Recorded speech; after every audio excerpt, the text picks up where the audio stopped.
우리 오세준 형제님께서 먼저 한번 읽어주셨으면 좋겠습니다. 19장 11절부터 21절. 나는 또 하늘이 열려 있는 것을 보았습니다. 거기에 흰 말이 있었는데 신실하신 분, 참되신 분이라는 이름을 가지신 분이 그 위에 타고 계셨습니다. 그는 의로 심판하시고 싸우시는 분입니다. 그의 눈은 불꽃과 같고 머리에는 많은 관을 썼는데 그분밖에는 아무도 알지 못한 이름이 그의 몸에 적혀 있었습니다. 그는 피로 물든 옷을 입으셨고 그의 이름은 하나님의 말씀이라고 하였습니다. 그리고 하늘의 군대가 희고 깨끗한 모시옷을 입고 흰말을 타고 그를 따르고 있었습니다. 그의 입에서 날카로운 칼이 나오는데 그는 그것으로 모든 민족을 치실 것입니다. 그는 친히 쇠지팡이를 가지고 모든 민족을 다스리실 것이요 전능하신 하나님의 맹렬하신 진노의 포도주 틀을 밟으실 것입니다. 그의 옷과 널쩍 다리에는 왕들의 왕 군주들의 군주라는 이름이 적혀 있었습니다.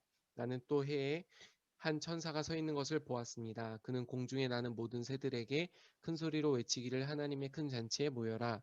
왕들의 살과 장군들의 살과 힘센 자들의 살과 말들과 그 위에 탄 자들의 살과 모든 자유인이나 종이나 작은 자나 큰 자의 살을 먹어라 하였습니다. 또 나는 짐승과 세상의 왕들과 그 군대들이 흰 말을 타신 분과 그의 군대에 대항해 싸우려고 모여 있는 것을 보았습니다. 그러나 그 짐승은 붙잡혔고 또 그 앞에서 기이한 일들을 행하던 그 거짓 예언자도 그와 함께 붙잡혔습니다. 그는 짐승의 표를 받은 자들과 그 짐승 우상에게 절하는 자들을 이런 기이한 일로 미혹시킨 자입니다. 그들은 산채로 유황이 타오르는 불바다로 던져졌습니다. 그리고 남은 자들은 말 타신 분의 입에서 나오는 칼에 맞아 죽었고 모든 새가 그들의 살점을 배부르게 먹었습니다. 예, 감사합니다. 19장 11절부터 21절까지의 내용은 사실은 굉장히 이제 어떻게 보면 그냥 무시무시한, 음, 거의 영화로 치면 이런 영화를 무슨 영화라고 할까요? 이지영 형제님. 저 형제가 또 이런 쪽의 영화를 워낙 좋아하니까 네, 이런 장르의 뭐, 영화를 뭐라고 그럴까요? 그 영화 장르가 따로 있지는 않은데, 그냥 예? 보통 매니아들은 아포칼립스라고 불러버리죠. 아포칼립스. 예. 예, 통칭해서. 어. 그리고 어쨌든 굉장히 이제 잔혹하게 그 사람들의 살점을 뜯어먹는, 뭐 그 양들의 침묵에서 또 그런 것들이 나왔죠. 호어물이라고 하던가요? 그쵸. 고어물이라고 하죠. 고어물. 예. 양들의 침묵에서 앤서니 홉킨스가 그 한 사람의 이제 에, 머리를 뚜껑을 열어가지고 뇌를 이렇게 일부를 마비시킨 다음에 그거를 잘라서 구워 먹는 그런 장면이 나와요. 무시무시한 장면이 사실 이제 그거보다 더 어쩌면서 끔찍한 장면이 이제 여기에 나오는데, 옛날에 그 양들의 침묵이라 이런 거 보고서는 한 진짜 며칠에 밥을 못 먹겠더라고. 어, 20대 때였지만 어쨌든 이제 그런 이 고어물 같은 이 정말 무시무시한 그런 내용들이 나오는데, 이것을 누가 이 무시무시한 장면들을 주도하고 있느냐면 11절에 보니까 흰말을 타고 계시는 신실하신 분, 참되신 분. 신실하신 분, 참되신 분. 개역개정에는 충신과 진실 이렇게 돼 있어요. 그 영어로는 faithful and true라고 돼 있어요. faithful은 뭐 신실하다, 뭐 충실하다 이런 의미를 담고 있고, true라는 말 진실하다, 참되다. 근데 그분은 결국 예수 그리스도이잖아요. 예수께서 이런 무시무시한 일을 주도해 가고 있는, 그래서 이제 뭐 니체를 비롯해서 여러 사람들이 요한계시록의 특별히 요 장면을 너무 지나치게 폭력적이다. 그래서 이제 그렇게 이야기를 하는데, 과연 이게 그 니체나 이런 사람들이 했던 그들의 평가가 과연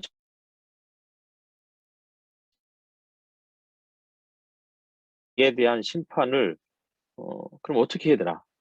뭐 그럼 아주 부드럽게 해야 되나? 저는 어쨌든 이 악에 대한 최종적 심판은 어쩔 수 없이 그런 무시무시한 그런 쪽으로 흘러갈 수밖에 없는 것은 아닌가. 어, 결국 그 이탈리아 속담에 그런 속담이 있대요. 악은 악으로 물리쳐야 한다. 그 속담이 요새 빈센조라는 송중기가 나오는 드라마에서 그 속담이 인용이 되고 있더라고요. 악은 악으로 물리쳐야 한다. 빈센조라는 드라마를 며칠 전부터 보기 시작했는데 거기 보니 그런 내용인 거예요. 이 땅에 바벨 제약이라는 무시무시한 진짜 악덕 기업, 그 악덕 기업이 있는데 그 기업에 대항해서 그 피해자들을 변호해주는 아주 양심적인 그 변호사 한 명이 있는데 그 변호사는 결국은 죽임을 당해요. 근데 이제 송중기는 이탈리아에서 변호사를 한 사람인데 이 사람이 한국으로 와가지고는 결국 이 바벨 제약과 맞서 싸우는데 이 죽임당한 아주 그 양심적인 그런 어떤 인권 변호사의 싸움과는 다른 싸움을 하는 거죠. 그는 이엔이다.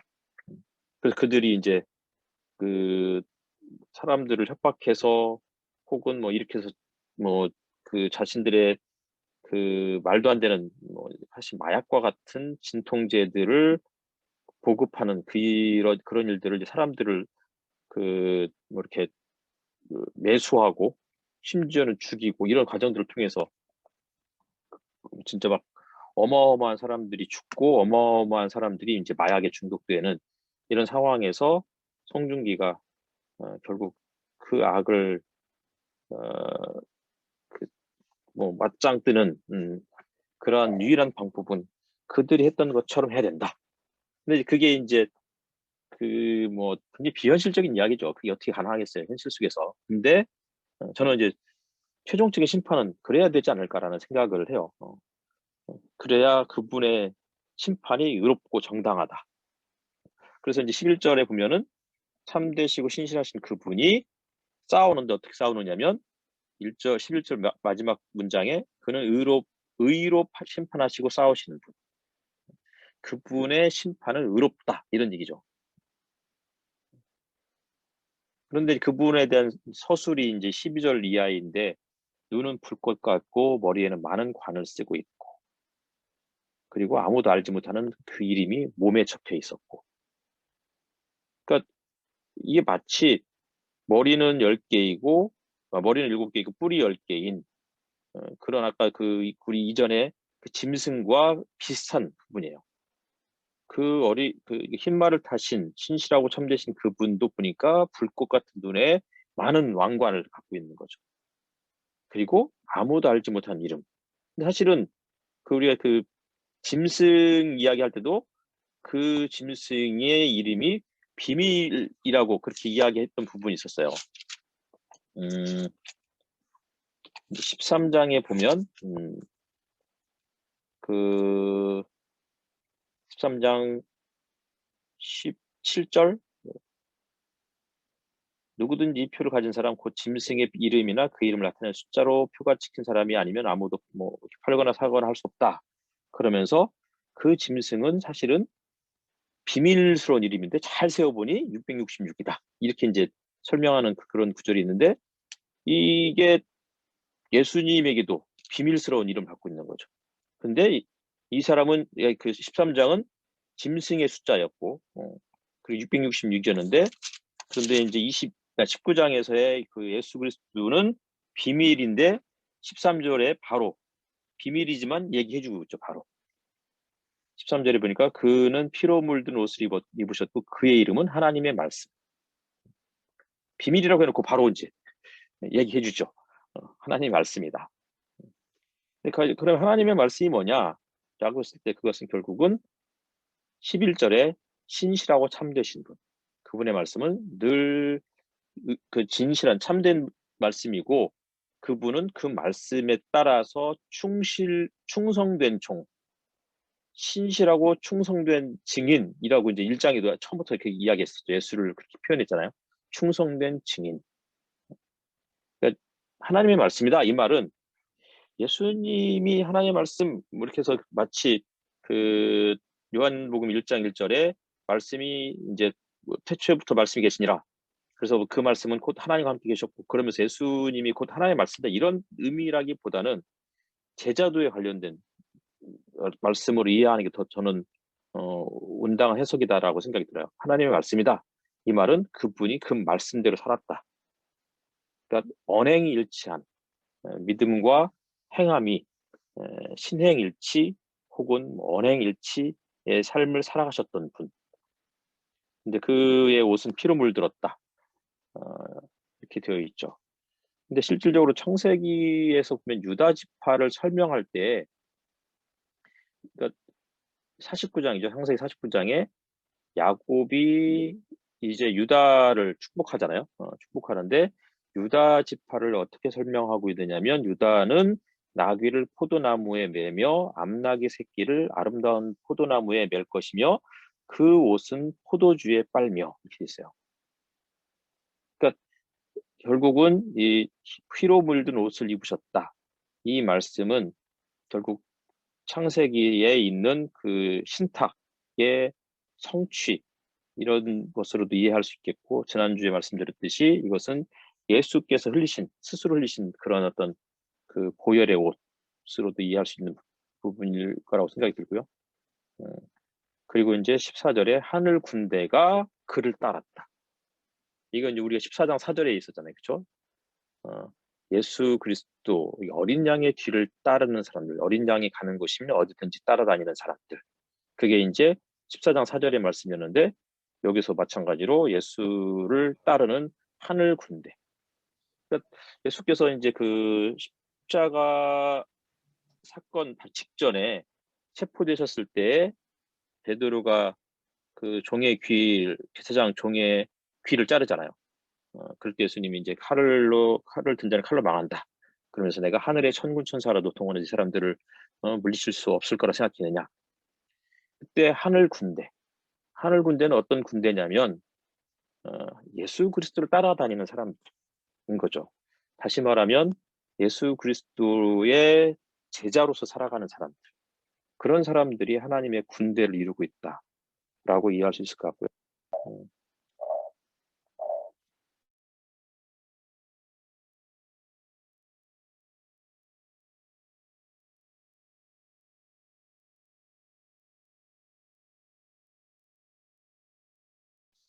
여보세요? 예, 예.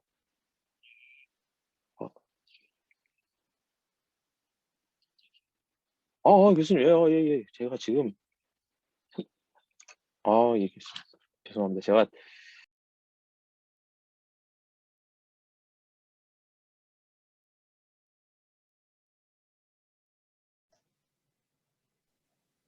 안녕하세요. 네, 안녕하세요. 늦었습니다. 죄송합니다. 죄송합니다. 이 휴대폰하고 이 아이패드하고 연동이 돼 있어가지고, 전화가 오면 휴대폰 다 올려가지고, 이게 어디서 울리나 했더니 깜짝 놀랐네요. 예. 그래서, 뭐, 아까 무슨 얘기 했었죠? 예수 그리스도 따르는 무리가 하늘 군대다. 이렇게 이야기를 말씀드렸고, 그 다음에 이제 그 15절에는 날카로운 칼이 입에서 나오고 그 날카로운 칼로 모든 민족을 치실 것이다. 그리고 그는 친히 쇠지팡이로 모든 민족을 다스릴 것이다. 이게 이제 시편 2편에 있는 말씀이잖아요. 지난번에 말씀드렸듯이 그 쇠창살로 혹은 뭐라고 돼 있죠? 그 쇠창살 맞나? 이것으로 모든 민족을 다스린다. 쇠창살. 세번역하고 늘 헷갈려가지고 쇠지팡이. 이것으로 여기 이제 결국은 그 우리는 이제 예수 그리스도에 대해서 그분이 연약한 어린 양으로만 생각할 것이 아니고 실질적으로는 그분은 궁극적으로 세상을 통치하시는. 그러니까 지도자, 특히 이제 기독교에서 이야기하는 어떤 그 메시아는 연약함이 분명히 있지만 그러나 연약함만으로는 세상을 다스릴 수 있는 게 아니잖아요.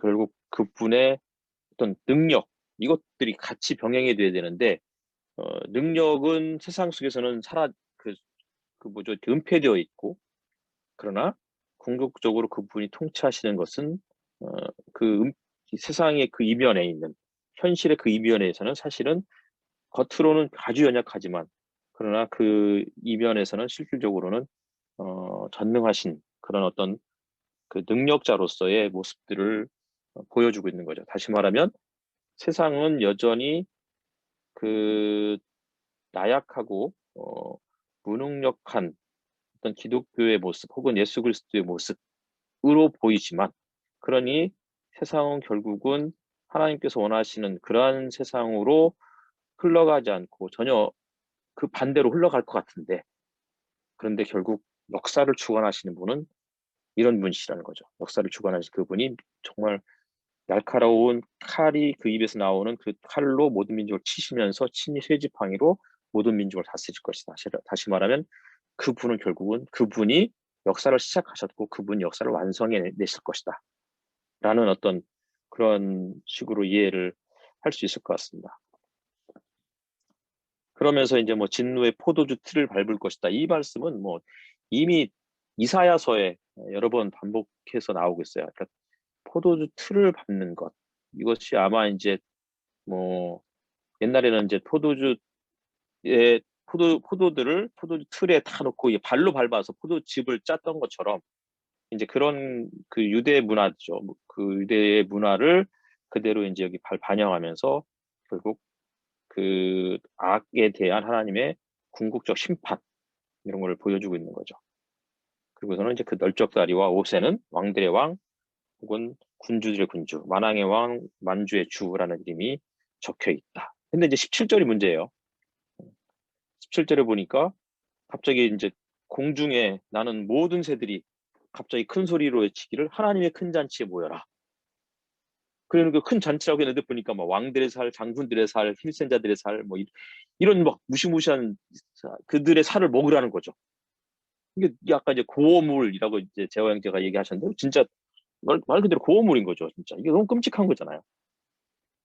근데 이제 기본적으로 하늘의 새는 하나님의 심판을 상징하는 경우들이 종종 있죠. 가장 대표적인 게 요셉이 이제 그 감옥에 갇혔을 때 그 뭐죠?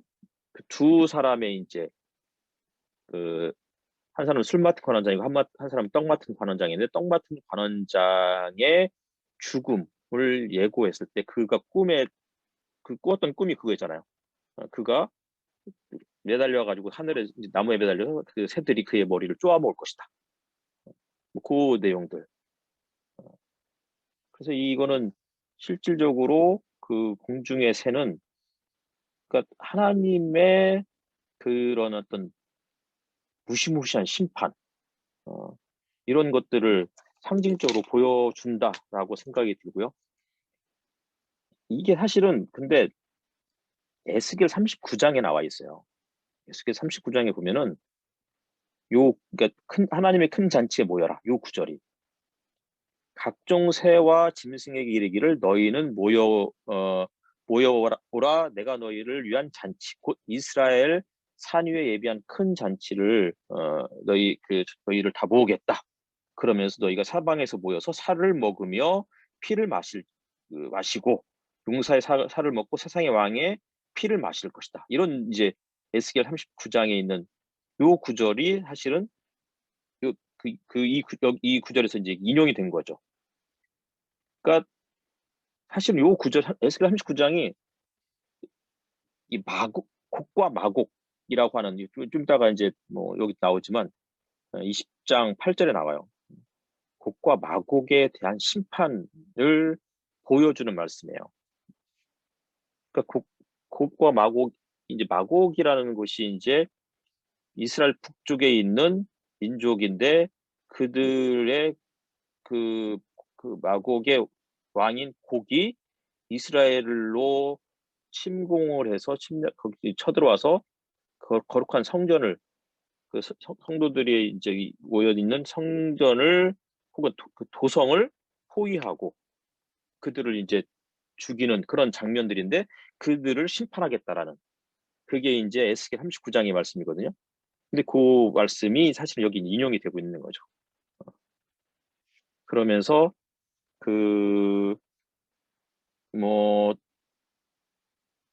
19절에 짐승과 세상의 왕들 군대들이 흰 말을 타신 분과 그의 군대에 대항해서 싸우려고 모여있다. 이게 이제 우리 흔히 말하는 아마겟돈 전쟁 같은 그런 내용이죠. 그런데 문제는 짐승과 세상의 왕들과 군대들이 예수 그리스도 어린 양에게 대항하려고 모여 있는데 20절에 싸움이 어떻게 되는지는 전혀 언급하지 않고 어떻게 했어요? 짐승은 붙잡히고 거짓 예언자도 붙잡히고 짐승의 표를 받은 사람들 그리고 그 짐승 우상에게 절하는 모든 사람들이 어디로 가요? 유황이 불타오르는 불바다로 던져질 것이다. 던져질 것이 아니라 던져지는 거죠. 이게 다 현재형으로 현재 완료형으로 그렇게 표현이 되는 거예요. 역사가 이제 완성되는 시점이니까. 그리고서 또다시 21절에 그 남은 자들은 말 타신 분의 입에서 나오는 칼에 맞아 죽었고 모든 새가 그들의 살점을 배부르게 먹었다. 이게 이제 19장에 있는 이제 무시무시한 내용인 거죠. 결국 19장 이전까지의 그 용과 짐승 그들을 따르는 세상의 왕들 그들에 대한 심판이 이제 19장에 그렇게 표현이 되어 있고 20장도 마찬가지예요. 20장도 이제 용에 대한 심판. 그동안은 이제 그 19장까지는 짐승과 그를 따르는 자들에 대한 심판이었다면 20장은 모든 악의 궁극적인 뭐 궁극적 실체라고 해야 되는지 거기에 실체인 그 용 혹은 악마 심판에 대한 심판을 20장에 서술하고 있죠. 20장을 또 한번 읽었으면 좋겠습니다. 이관희 형제님께서 20장을 한번 10절까지 한번 읽으십시오. 네. 나는 또 한 천사가 아비소스의 열쇠와 큰 사슬을 손에 들고 하늘에서 내려오는 것을 보았습니다.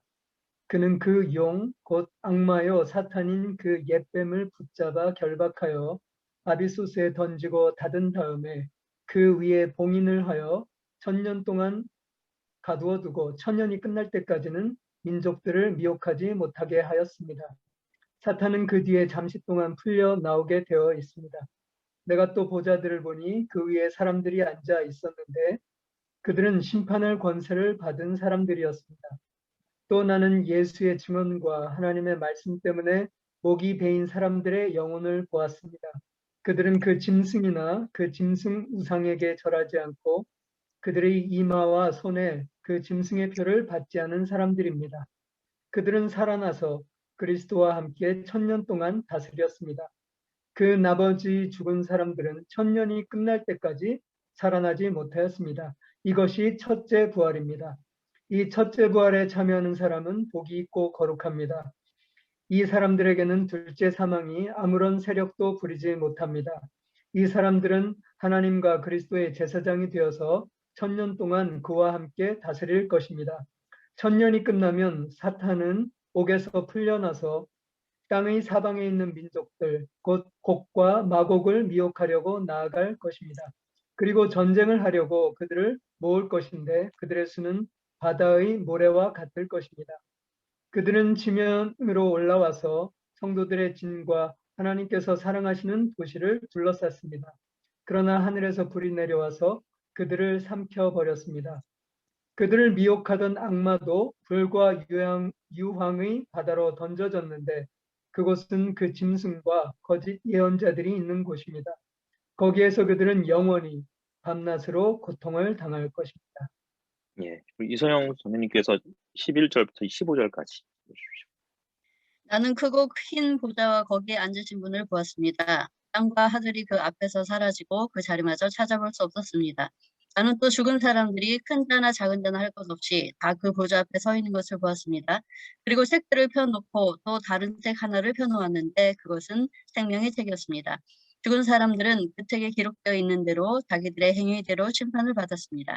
바다가 그 속에 있는 죽은 사람들을 내놓고 사망과 지옥도 그 속에 있는 죽은 사람들을 내놓았습니다. 그들은 각각 자기들의 행위대로 심판을 받았습니다. 그리고 사망과 지옥이 불바다에 던져졌습니다.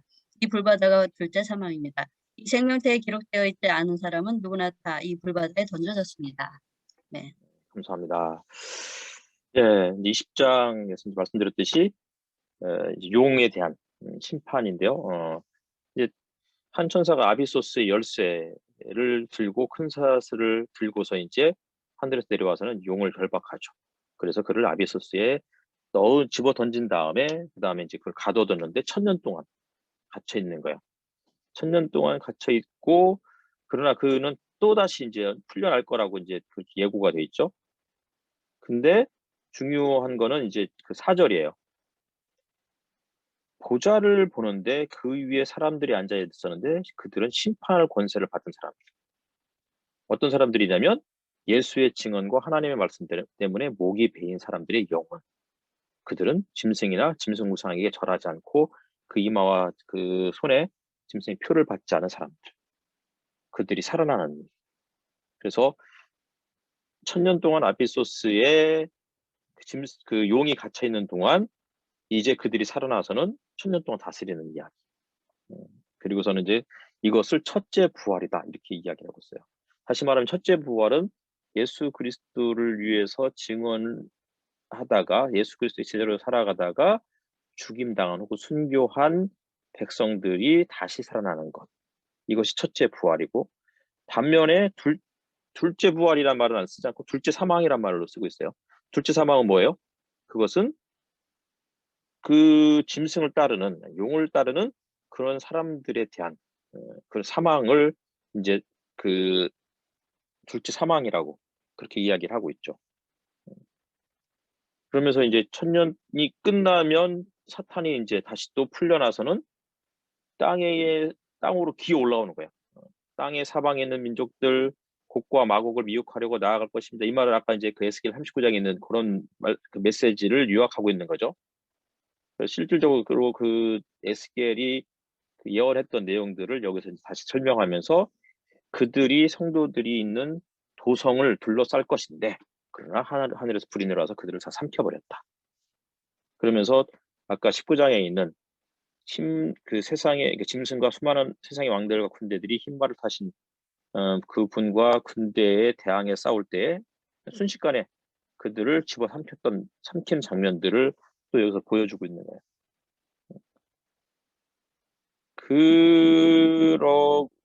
어쨌든 땅에 8절에 땅의 사방에서 지면으로 올라왔다 이 말은 땅의 사방이 결국은 이제 그 악의 세력의 거처라고 생각을 할 수 있겠죠. 왜냐면 그들이 이제 지면으로 올라왔으니까. 그러니까 그들은 늘 이렇게 기어 올라오는 존재로 다니엘서도 그렇고 요한계시록도 그렇고 그렇게 설명을 하고 있는 거예요. 그런데 그들을 다 삼켜버렸고 그리고는 10절에 악마도 불과 유황의 바다로 던져졌다. 그래서 이제 혹은 악마 같은 거고 그 다음에 이제 짐승과 예언자 그들이 밤낮으로 그곳에서 고통을 당할 것이다. 이게 이제 그 10절까지의 내용이고 그리고서 이제 그 하늘 보좌에 앉아 계신 그분이 그분이 이제 그분을 바라보는데 땅과 하늘이 그 앞에서 사라져 버렸다. 그러니까 다 심판을 했더니 땅과 하늘이 사라졌다. 무슨 얘기겠어요? 옛 세상이 다 사라지고 새로운 하늘과 새로운 땅, 새 하늘과 새 땅이 곧 그 이제 도래할 것에 대한 새로운 창조에 대한 그런 어떤 기대를 여기서 이제 암시하고 있는 거죠. 다시 말하면 그 하나님의 창조는 이 기존의 질서의 연장선 혹은 개선 정도가 아니고 새로운 완전히 이제 그 리크리에이션이라고 그렇게 이해할 수 있겠죠. 근데 이제 12절에 심판을 하시는데 죽은 사람들이 큰 자나 작은 자나 할 것 없이 다 보좌에 모여들었다. 그러니까 20장 4절에서는 예수 그리스도를 증언하다가 목배임을 당한 사람들에 대한 그런 어떤 그 첫째 부활 이런 이야기를 했다면 12절에서는 누구나 다 그 앞에 있는데 생명책이 이제 처음 여기서 거론이 되면서 생명책에 그 기록된 이 사람들 그리고 그렇게 거기에 이제 그 기록되어 있는 대로 그 뭐죠 이렇게 행위에 따라서 심판하시는 그런 내용들이 이제 여기서 12절에 나와 있죠. 그리고 13절에 바다가 그 속에 있는 죽은 사람들을 내놓고 사망과 지옥도 죽은 사람들을 내놓고 그래서 그들을 다 심판한다. 행위에 따라서 심판한다. 그래서 바다, 사망, 지옥. 요게 이제 아까도 그 흰 보좌에 앉아 계신 그분을 바라봤더니 땅과 하늘과 이런 것들이 사라졌는데 이제는 바다와 사망과 지옥도 곧 사라질 위기에 있는 거죠. 그래서 그 14절에 그게 나와 있는 거죠. 사망과 지옥이 불바다에 던져졌다. 이게 불바다가 둘째 사망이다. 그러면서 생명책에 기록되지 않은 사람들은 다 이 불바다에 던져졌다. 이렇게 선언을 하고 있는 내용이에요. 네. 그리고 뭐 기본적으로 좀 죽은 자들에 대한 죽은 자의 부활, 그리고 행위대로 심판한다 이런 내용들이 이제 구약에는 사실은 다니엘서 이후에는 등장하지 않아요. 근데 언제 등장하냐면 우리가 흔히 말하는 제2성전기 이때에 우리가 말하는 외경에는 이런 내용들이 막 등장하기 시작해요. 그러니까 제2성전기라는 게 어쨌든 간에 성전이 재건되고 그 다음에 AD 70년에 성전이 무너지는 그 시기까지 여전히 성전이 재건됨에도 불구하고 나라를 회복하지 못하는 그 이스라엘 백성들의 그런 상황들 이런 그리고 결국 70년이 돼서 무너졌고 그러면서 이제 그 성전도 사라진 이런 이 컨텍스트 속에서 결국은 이제 어떤 내용들이 이제 펼쳐질지가 이제 21장에 소개가 되어 있는 거죠. 21장 1절부터 뭐 또 읽어야 되겠는데요.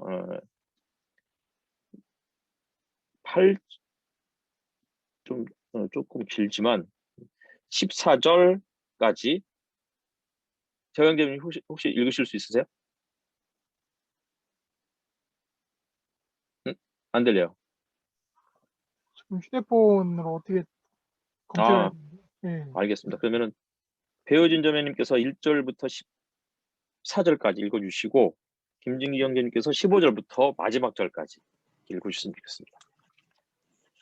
나는 새하늘과 새 땅을 보았습니다. 이전의 하늘과 이전의 땅이 사라지고 바다도 없어졌습니다.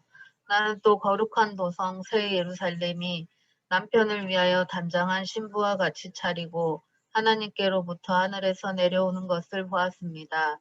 그때 나는 보좌에서 큰 음성이 울려 나오는 것을 들었습니다. 보아라, 하나님의 집이 사람들 가운데 있다. 하나님이 그들과 함께 계실 것이요 그들은 하나님의 백성이 될 것이다. 하나님이 친히 그들과 함께 계시고 그들의 눈에서 모든 눈물을 닦아주실 것이니 다시는 죽음이 없고 슬픔도 울부짖음도 고통도 없을 것이다. 이전 것들이 다 사라져 버렸기 때문이다.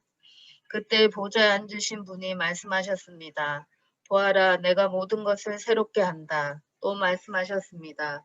기록하여라. 이 말은 신실하고 참되다. 또 나에게 말씀하셨습니다. 다 이루었다. 난 알파며 오메가, 곧 처음이며 마지막이다. 목마른 사람에게는 내가 생명수 샘물을 거저 마시게 하겠다. 이기는 사람은 이것들을 상속받을 것이다. 나는 그의 하나님이 되고 그는 내 자녀가 될 것이다. 그러나 비겁한 자들과 신실하지 못한 자들과 가증한 자들과 살인자들과 음행하는 자들과 마술쟁이들과 우상숭배자들과 모든 거짓말쟁이들이 차지할 몫은 불과 유황이 타오르는 바다뿐이다. 이것이 둘째 사망이다. 일곱 천사가 마지막 때에 일곱 재난이 가득 담긴 일곱 대접을 가졌는데 그 가운데 하나가 나에게로 와서 말하기를 이리로 오더라. 어린 양의 아내인 신부를 너에게 보여주겠다 하고 나를 성령으로 휩싸서 크고 높은 산 위로 데리고 가서 하나님께로부터 하늘에서 내려오는 거룩한 도성 예루살렘을 보여주었습니다. 그 도성은 하나님의 영광에 쌓였고 그 빛은 지극히 귀한 보석과 같고 수정처럼 맑은 벽옥과 같았습니다. 그 도성에는 크고 높은 성벽이 있고 거기에는 12대문이 달려 있었습니다. 그 12대문에는 12천사가 지키고 있고 이스라엘 자손 12지파의 이름이 적혀 있었습니다. 그 대문은 동쪽에 셋, 북쪽에 셋, 남쪽에 셋, 서쪽에 셋이 있었습니다. 그 도성의 성벽에는 주춧돌이 12개가 있고 그 위에는 어린 양이 12사도의 12이름이 적혀 있었습니다. 나에게 말하던 그 천사는 그 도성과 그 문들과 성벽을 측량하려고 금으로 된 자 막대기를 가지고 있었습니다. 그 도성은 네모가 반듯하여 가로와 세로가 같았습니다. 그가 자 막대기로 그 도성을 재어보니 가로와 세로와 높이가 서로 똑같이 12,000 스타디온이었습니다. 또 그가 성벽을 재어보니 그 사람의 치수로 144 규빗이었는데 그것은 천사의 치수이기도 합니다. 그 성벽은 벽옥으로 쌓았고 도성은 맑은 수정과 같은 순금으로 되어 있었습니다.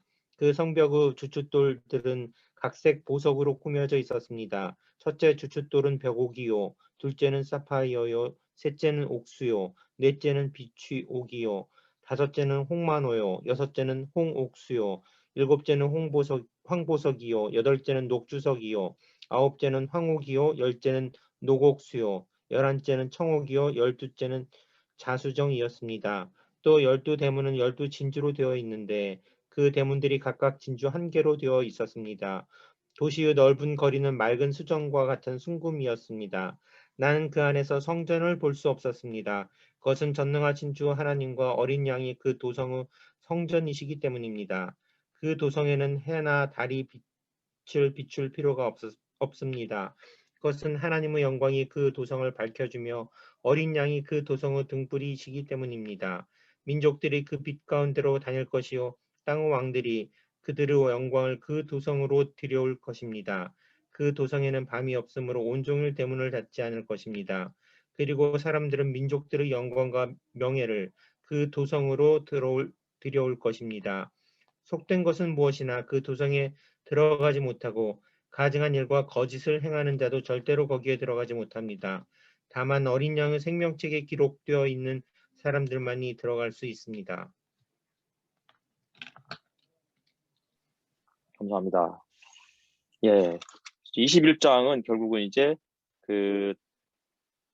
새 하늘과 새 땅에 대한 이야기죠. 그러니까 그동안 그 사망 혹은 뭐 그 바다 이런 것들이 땅도 사라지고 바다도 사라지고 그리고는 죽음도 사라지는 결국 사실은 구약에서 바다나 땅은 죽음을 상징하는 그런 어떤 용어들로 은유적으로 많이 사용되죠. 그러니까 뭐 창세기 1장 2절에서 그 땅이 혼돈하고 수면이 깊음에 있고 뭐 그런 말씀 다 기억하시죠? 그러니까 기본적으로 이게 뭐 땅이 늘 뭐 부정적인 의미로만 사용된 건 아닌데 그러나 예를 들어서 인간을 하나님께서 흙으로 만드시고 너는 흙으로 지어졌으니 흙으로 돌아갈 것이다. 이것도 결국은 인간의 어떤 유한성, 죽음 이런 걸 상징하는 거거든요. 그리고 바다 역시도 그래서 뭐 욥기, 뭐 시편, 뭐 이런 말씀들이 보면 뭐라고 돼 있어요? 하나님께서 바다의 라합을 물리치셨다. 바다의 괴물과 싸우셨다. 뭐 이렇게 표현을 하시죠. 심지어는 바다를 말리셨다. 바다를 말리셨다는 말이 무슨 뜻이겠어요? 그 바다를 말리고 길을 내셨다. 뭐 이렇게 나와 있잖아요. 그렇죠? 이 말은 결국은 그 고대인들에게 있어서는 그 바다가 상징하는 바다는 어쨌든 무시무시한 괴물의 처소, 라합이나 혹은 뭐 리바이어던이 살고 있는 무시무시한 죽음의 그 자리, 음부였고 그런 것들을 말리셨다. 바다가 사라졌다는 얘기잖아요. 그리고 또 땅이 사라졌다. 아까 말씀드렸듯이 땅은 기본적으로 흙이나 땅은 혼돈, 죽음 혹은 유한성 이런 것들을 상징하는데 그것이 사라졌다는 얘기는 결국 죽음이 사라졌다. 이런 것으로 이해할 수 있는 거겠죠. 그래서 이제 그 21장에 땅도 사라지고 바다도 사라졌다. 근데 다 이제 전제가 뭐냐면 이전의 하늘과 이전의 땅과 이전의 바다가 없어진 거예요. 그러니까 이걸 다 없애버리고 끝났다 이게 아니고 이전이란 말을 붙이면서 뭐예요? 새로운 땅과 새로운 하늘 이런 것들을 이제 주님이 예비하실 것을 이제 암시하고 있는 거죠. 결국 그래서 2절에 나는 또 거룩한 도성 새 예루살렘이 남편을 위하여 단장한 신부같이 차리고 하나님께로부터 하늘에서 내려오는 것을 보았습니다. 이렇게 이제 이야기를 하고 있죠. 그러니까 실질적으로 요한계시록이 쓰여졌을 때는 성전이 없는 때예요. 성전이 그때부터 없었고 지금도 없지만, 그런데 그 성전이 재건되는 것을 이야기하는 게 아니고 새로운 성전. 근데 그 성전은 어떤 곳인지를 이제 3절에 설명하고 있는 거죠. 하나님의 집이 사람들 가운데 있다고. 하나님이 우리 안에 우리와 함께 하신다. 이게 요한복음에도 나와 있는 말씀이잖아요. 말씀이 육신이 되어 우리 가운데 거하시네. 그래서 그 하나님이 우리와 함께 하실 것이다. 혹은 그들과 함께 하실 것이다. 이거는 뭐 마태복음에도 이제 임마누엘 이런 말씀으로도 되어 있는 거죠. 그래서 그러면서 이제 그 눈에서 모든 눈물을 닦아주실 것이고 다시는 죽음도 슬픔도 없고 고통도 울부짖음도 없을 것이다. 왜냐하면 이전 것들이 다 사라져 버렸기 때문이다. 이런 말씀이 있어요. 그러니까 옛 질서들이 다 무너지고 사라지고 새로운 세상이 이제 도래하는 것에 대한 그런 이야기겠죠. 그래서 이제 실질적으로 그 이사야서 65장, 66장에 보면은 새로운 새하늘과 새 땅을 창조하시고 이전 것은 다 기억하지도 않을 것이다. 뭐 이렇게 표현되어 있습니다. 그럴 거예요. 이전 것은 더 이상 우리가 기억에 없는 그런 내용들이 이제 이사야 65장, 66장에 그러면서 이제 이사야서가 마무리가 되는데, 그런 측면에서 새하늘과 새 땅에 대한 이야기들이 나오고 있고, 그러면서 실질적으로 계시록 21장 5절에도 내가 모든 것을 새롭게 한다. 만물을 새롭게 한다. 그러면서 이제 신실하고 참되다. 이렇게 말씀하고 있죠. 그리고 다 이루었다. 이게 이제 뭐 요한계시록에 2번이 나오고, 실질적으로 이것은 예수께서 이제 그 십자가에서 하셨던 말씀이잖아요. 다 이루었다. 그러니까 이 다 이룸, 만물을 새롭게 하는 것은 이미 예수 그리스도의 죽음과 더불어서 모든 것이 다 이루는데, 새롭게 창조된 것은 다시 말하면 죽음을 상징하는 땅과 하늘, 그리고 뭐 바다, 이런 것들, 이전의 땅과 이전의 하늘과 이전의 바다들이 다 사라져버리는, 그게 이제 예수 그리스도 십자가의 죽음과 더불어서 죽음으로 죽음을 이기시는 이런 것들이 이제 그 요한복음에 나와 있다면, 요한계시록은 또 똑같이 다 이루었다. 이 표현을 쓰면서 알파요 오메가이고 처음이요 마지막이다. 그러면서 목마른 사람에게 내가 생명수를 주겠다. 이것도 마찬가지로 요한복음에 나와 있는 말씀이잖아요. 요한복음 7장에 나와 있는 거죠. 그렇죠? 그러니까 요한복음 4장에도 사마리아 여인과 하셨던 말씀이기도 하고, 그러니까 단순히 목마른 자에게 물을 주신다. 이거는 그냥 뭐 이렇게 일시적인 이런 어떤 그 갈증을 해결하는 그 정도의 메시지가 아니고, 모든 것을 새롭게 하는 그런 어떤 그 새로운 창조에 대한 이야기들을 요한복음은 굉장히 그 은유적으로 표현하고 있다면, 요한계시록은 아주 구체적으로 이제 거의 완결, 종결, 역사의 종결과 새로운 시작, 이것을 보여주는 측면에서 이렇게 서술하고 있는 것으로 이해할 수 있을 것 같아요. 그러면서 이제 8절에 그 모든 가증한 것들이 다 바다, 그러니까 유황이 타오르는 바다에 다 이제 던져질 것이고, 그것이 또 둘째 사망이다. 이렇게 설명하고 있는 거죠. 그리고선 이제 새 예루살렘이 나오는데, 일단 9절에 7 대접을 가진 그 천사, 7 천사가 이제 이렇게 이야기한 거죠. 어린 양의 아내인 신부를 너에게 이제 보여주겠다. 그냥 재미가 없을 것 같아서 어떤 분이 그런 얘기 하시더라고요. 교회에서 이 목사들이 너무 많은 대접을 받아서 한국 교회가 타락했다고. 대접 심판이죠, 그렇죠?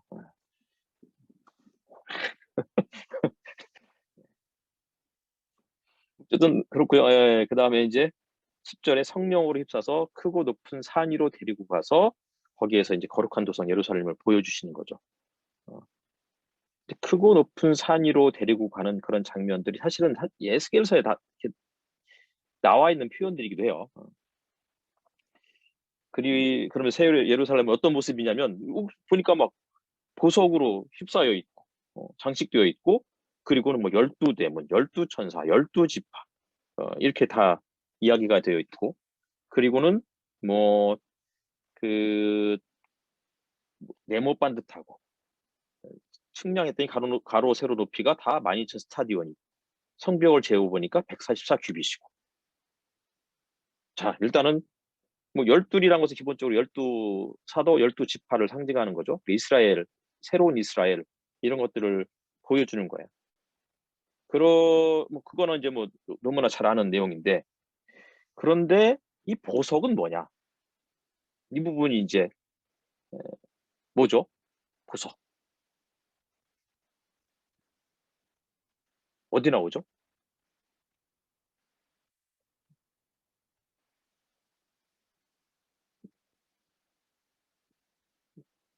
말씀하셔도 돼요. 다 아실 것 같지만 그냥 혼자 하는 게 좀 그러니까 보석은 어디에 있을까요? 뭐 여러분 집에도 다 있겠죠, 그렇죠? 옛날 제사장이 옷에 붙어 하는 거 아닌가요?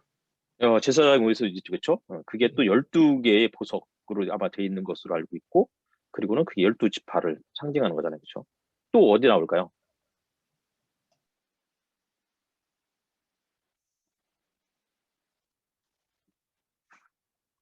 보석. 우리 지난번에 IMF 때 다 팔아버려서 집에 없어요. 하지만 이제 창세기 나오죠, 그렇죠?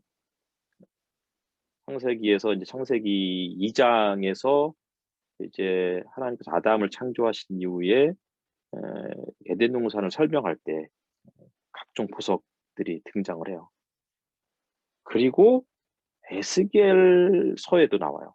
에스겔서에도 정말 이 각종 보석이 나오면서 에덴 동산에서의 첫 인간에 대한 이야기. 다시 말하면 무슨 얘기겠어요? 다 이게 지금 처음 창조를 다시 이제 새로운 창조로 되찾는 거죠. 그리고 아까 이제 그 말씀 못 드렸는데 그 새하늘과 새 땅에서는 모든 눈물과 죽음과 굴부짖음 고통이 사라진다. 이것도 마찬가지로 인간이 처음에 범죄한 이후에 그들이 어떻게 했어요? 고통이 더해지잖아요. 그리고 죽음이 예고되는데 21장에서는 이런 것들이 다시 재역전되는 거죠.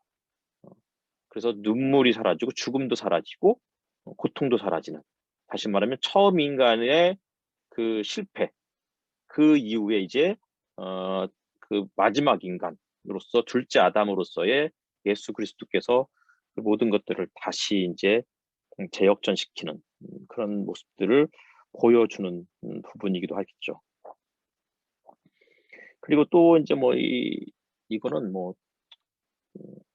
토비서라는 이제 그 외경에도 이제 나오기도 하고요. 또 이제 뭐 성전의 모습을 설명하는데 네모 반듯하잖아요. 왜 네모 반듯한 게 중요할까요? 이게 이제 뭐 기본적으로는 그러니까 완전한 모습이죠. 정사각형, 정육면체 그건 완전한 모습이에요. 그래서 이게 이제 뭐 정사각형이 이제 에스겔서에도 나오고 이사야서에도 이제 성벽의 그 기초를 이제 그 설명하는 게 이제 이사야 54장인가에 나오고 에스겔 48장이 이제 에스겔을 마무리하면서 그 에스겔 맨 마지막은 뭐로 끝나는지 아세요? 에스겔은 성전을 딱 이제 그 사각형으로 그렇게 설명한 다음에 맨 마지막이 뭐예요? 하나님이 거기 계시다. 여호와 사마, 여호와 삼마, 뭐 여호와 사마, 정확하게 뭐라고 해야 되죠? 여호와 샴마 찾아봐야겠다. 발음이 안 좋네. 여호와 이렇게 개역 개정은 모르겠지만 그 세 번역은 여호와 샤마 이렇게 있어요. 성전이 결국은 하나님이 우리와 함께 하신다라는 그것을 상징하는 거잖아요. 근데 성전이 지금 없어. 실질적으로 성전이 없다고 이제 나오잖아요. 성전이 없고, 근데 그 성전이 결국은 누구인지 이제 성전이 없다고 했는데 사실은 성전이 있어. 이 말은 무슨 얘기겠어요? 눈에 보이는 이미 이제 그 예루살렘 성전은 사라졌지만 그러나 성전의 실체로서인 어린 양 혹은 하나님에 대한 이야기를 이제 이렇게 설명을 하고 있는 거예요. 그래서 이제 뭐 그 성전을 치수를 재어 보니까 12,000 스타디온. 12,000 스타디온이면 가로가 12,000 스타디온, 높이도 12,000 스타디온, 그리고 길이도 12,000 스타디온이잖아요. 정육면체란 얘기예요. 정육면체는 총 몇 개의 면이 있는 거죠? 아니죠. 그 면이 아니지. 총 몇 개의 이게 뭐라고 그래 이거? 안 들린다. 모서리요? 와, 모서리 그쵸? 몇 개의 모서리가 일까요? 네, 12개죠, 그쵸? 그러니까 12,000 스타디온이 각각 다 12를 하면 다 합치면 뭐가 되겠어요? 이게 12,000 곱하기 12가 되는 거잖아요. 그렇죠? 그러니까 뭐가 되는 거예요? 14만 4천이 되는 거죠. 그러니까 14만 4천. 이거는 어디 나왔죠? 요한계시록 7장에 뭐 7장도 나오고 뭐 14장도 나오죠. 14만 4천이라는 예수 그리스도를 따르다가 죽은 자들, 예수 그리스도의 제자들. 14만 4천이 이게 12,000 스타디온 가로 세로 높이 이게 이제 결국은 14만 4천이라는 그 하나님의 백성으로 이루어진 성전을 보여주는 거고 결국 144 규빗 이것도 마찬가지 144는 결국 12 곱하기 12잖아요. 요 이제 이런 들을 보여주는 그러니까 새로운 성전에 대한 그 완성인 거죠. 그리고 이것은 그들 가운데 하나님이 함께 하신다라는 성전이 하나님 임재를 뜻하는 것이니까. 그런데 문제는 정신전이 깜짝 놀랐네. 눈만 갑자기 나와가지고 누워있어 옆으로. 그런데 문제는 본인이 막 그렇게 막 설명을 했잖아요. 근데 22절에 성전을 볼 수가 없게 된 거야. 나는 그 안에서 성전을 볼 수 없었습니다. 아니 성전이 이렇다고 해놓고서는 성전을 못 보겠다는 거야. 왜냐하면 그 전능하신 하나님과 어린 양이 그 성전의 그 도성의 성전이다.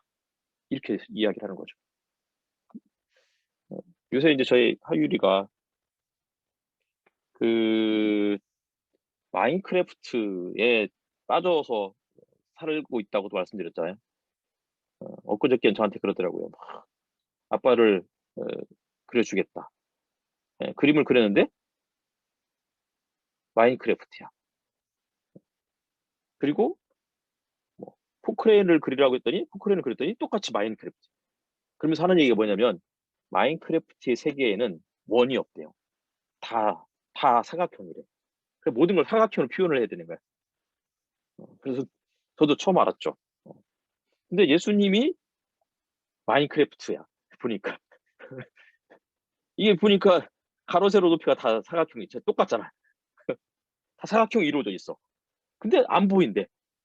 이게 도대체 무슨 말이니까 이게 사실은 굉장히 뭐 이걸 그대로 받아들이면 사실 말도 안 되는 거죠. 예수님이 쭉 봤더니 이렇게 생겼고 그렇게 생겼는데 보니까 또 안 보이고.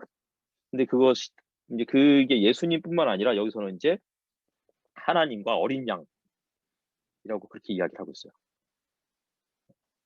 그리고 23절에는 어린 양이 그 도성의 등불이고 그리고 그 22장에는 하나님이 그 도성 하나님과 어린 양이라고 설명한 게 22장 3절이고 그리고 또 5절에는 하나님께서 그들을 비춰주신다. 다시 말하면 요한계시록에서는 처음에는 하나님과 어린 양이 구분되어서 사용돼요. 요한계시록 4장에는 하나님의 보좌, 그리고 5장에는 그 보좌 옆에 어린 양 이렇게 설명을 했던 것 같은데 근데 후반으로 갈수록 하나님과 어린 양이 같이 병행이 되는 거죠. 다시 말하면 하나님과 어린 양이 마치 합체되는 것처럼 구분이 안 되는 거죠. 그렇게 이제 설명을 하는 것 같아요. 근데 또 재밌는 거는 21장 24절이에요. 민족들이 그 빛 가운데로 다닐 것이요 땅의 왕들이 그들의 영광을 그 도성으로 들여올 것입니다.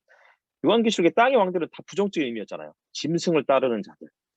그런데 갑자기 여기서는 땅의 왕들이 그들의 영광을 도성으로 들여올 것이다. 그래서 이제 뭐 리처드 보컴이라는 영국의 유명한 신학자는 이 땅의 왕들, 짐승을 따르던 제국의 속국의 왕들이죠. 열왕들이 결국은 회개하고 예수 그리스도를 따르는 제자가 된다. 이렇게 설명을 뭐 해석을 하기도 하지만 뭐 그런 것이든 혹은 뭐 예수께서 이제 완전 새로운 세상을 창조하셨기 때문에 새로운 세상을 통치하는 그러니까 복음서에 보면은 예수께서 이제 한 비유를 드시면서 뭐라고 했어요? 내가 너에게 열 고를 다스리는 권세를 주겠다. 뭐 그런 의미로도 해석할 수 있는 거겠죠. 뭐 어떻게 해석하든 뭐 중요한 거는 뭐 크게 뭐 중요한 큰 차이는 없을 것 같은데 어쨌든 중요한 건 뭐냐면 27절인 거예요. 속된 것은 무엇이나 그 도성에 들어가지 못한다. 생명책에 기록되어 있는 사람만이 들어갈 수 있다. 그 말씀이 있는데 요게 스가랴서에 보면 스가랴 14장에 비슷한 내용이 있어요. 제가 한번 찾아서 갑자기 지금 생각이 나서 뭐라고 하냐면 14장은 결국은 이제 주님의 날이 다가올 것이고 주님의 오시면 그분이 그 큰 산 두 산이죠. 하나는 감람산, 또 하나는 예루살렘. 그래서 이제 거기에 두 발을 딛고 서서 세상을 심판하실 그것들을 언급하시면서 그날이 오면 햇빛도 차가운 달빛도 없어지고 낮이 따로 없고 밤도 없고 대낮만 있다. 이렇게 이제 이야기를 하는 거죠. 그러면서 예루살렘에서 생수가 솟아나서 절반은 동쪽 바다로 절반은 서쪽 바다로 흐를 것이고 여름 내내 겨울 내내 흐를 것이다. 이러고서 마지막에 뭐라고 하냐면 예루살렘과 유다에 있는 모든 솥도 만군의 주님께 거룩하게 바친 것이 되어 제사를 드리는 사람들이 와서 그 솥에 제물 고기를 삶을 것이다. 그날이 오면 만군의 주님의 성전 안에는 다시는 상인들이 없을 것이다. 이게 이제 세번역의 번역이에요. 다시는 상인들이 없을 것이다. 그리고 개역 개정에는 가난한 사람이 없을 것이다. 이렇게 아마 번역이 돼 있을 거예요. 근데 요한계시록은 짐승을 따르는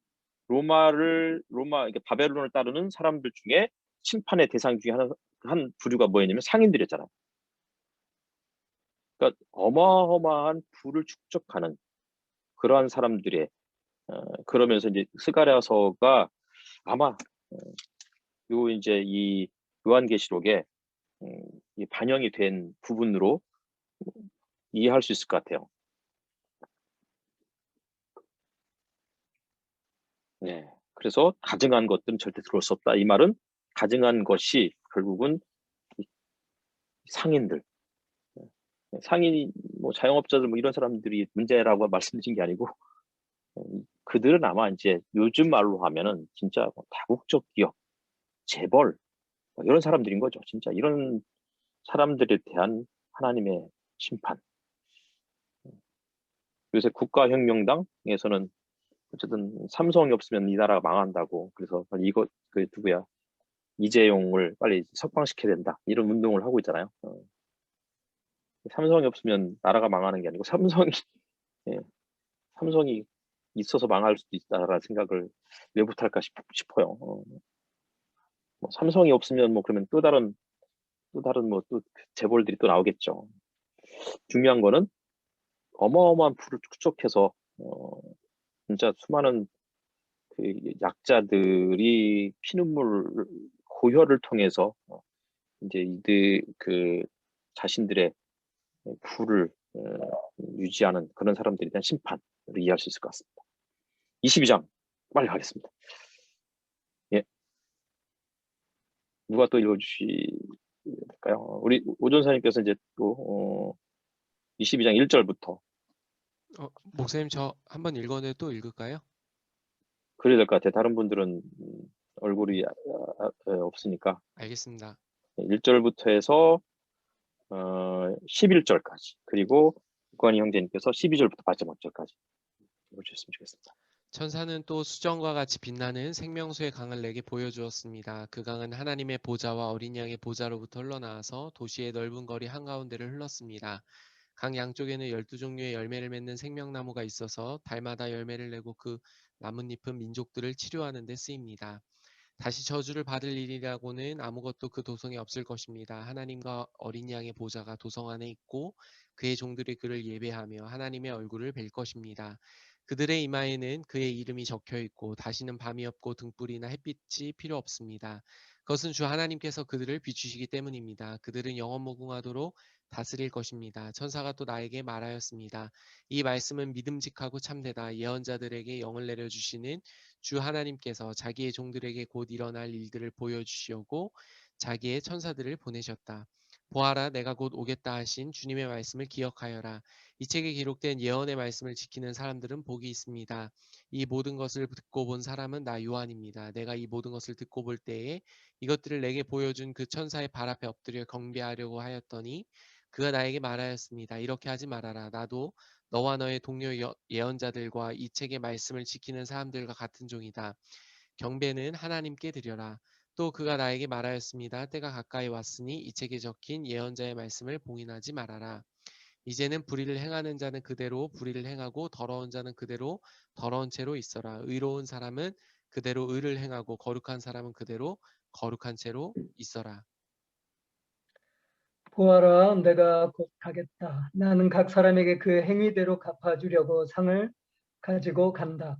나는 알파며 오메가, 곧 처음이며 마지막이요 시작이며 끝이다. 생명나무에 이르는 권리를 차지하려고 그리고 성문으로 해서 도성에 들어가려고 자기 겉옷을 깨끗이 빠는 사람은 복이 있다.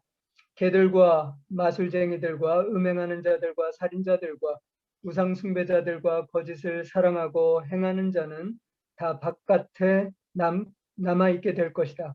나 예수는 나의 천사를 너희에게 보내어 교회들에 주는 이 모든 증언을 전하게 하였다. 나는 다윗의 뿌리요 그의 자손이요 빛나는 샛별이다. 성령과 신부가 오십시오 하고 말씀하십니다. 이 말을 듣는 사람도 또한 오십시오 하고 외치십니다. 목이 마른 사람도 오십시오. 생명의 물을 원하는 사람은 거저 받으십시오. 나는 이 책에 기록한 예언의 말씀을 듣는 모든 사람에게 증언합니다. 누구든지 여기에 무엇을 덧붙이면 하나님께서 그에게 이 책에 기록한 재앙들을 덧붙이실 것이요.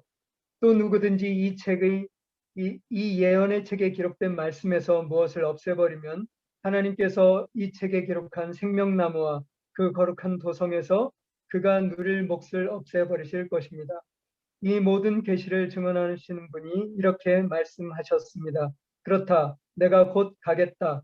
아멘. 오십시오. 주 예수님. 주 예수의 은혜가 모든 사람에게 있기를 빕니다. 아멘. 감사합니다.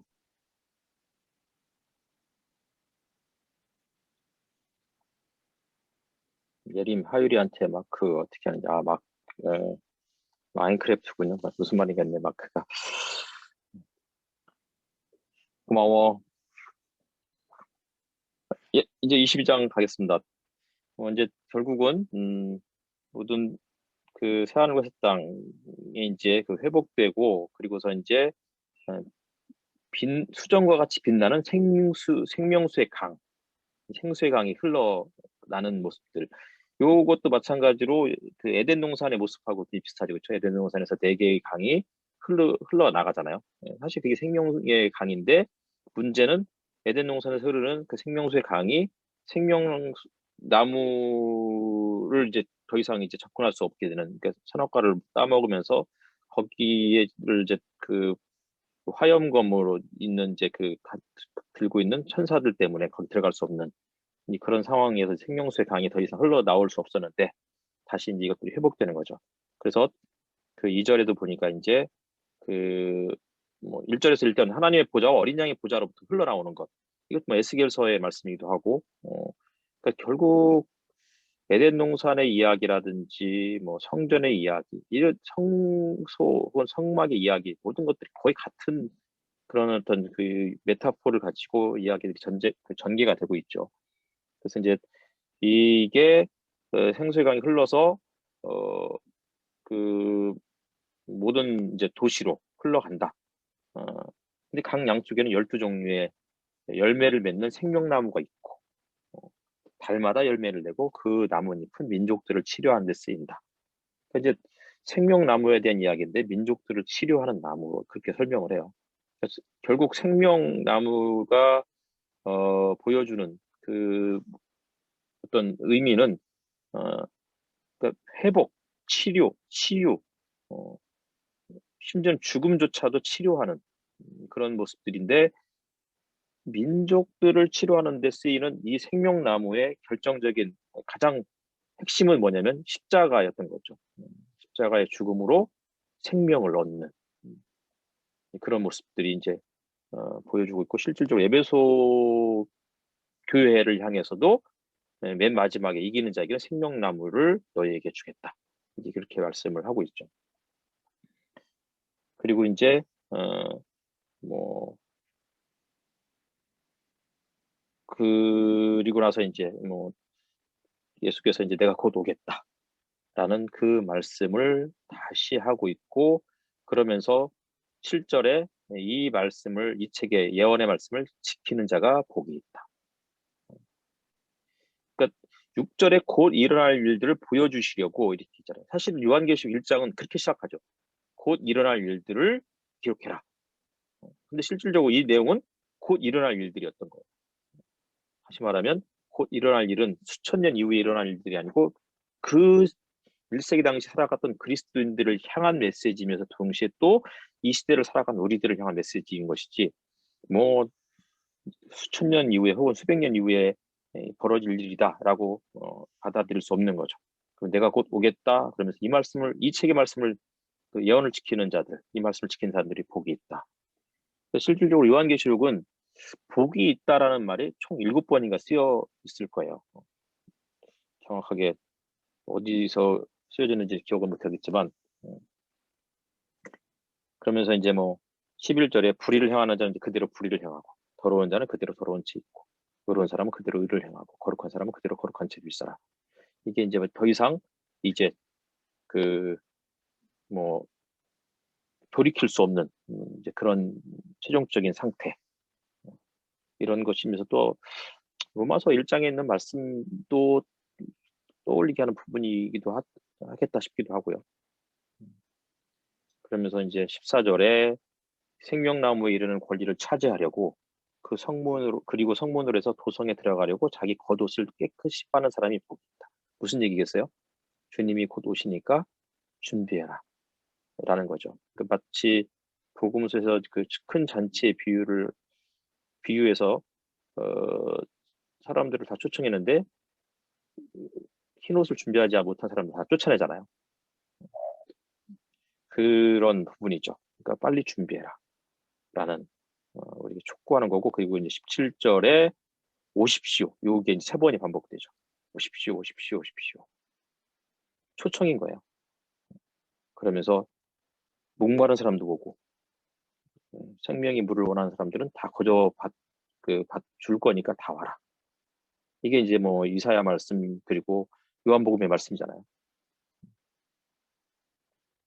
예, 그러면서 내가 곧 가겠다. 오십시오, 오십시오. 이렇게 이제 그렇게 이야기했고, 그 다음에 이제 예수께서 내가 곧 가겠다. 그랬더니 아멘 오십시오, 주 예수님. 이러면서 이제 요한계시록이 이렇게 잘 마무리가 되고 있습니다. 네, 너무 길었습니다. 예. 고생하셨습니다.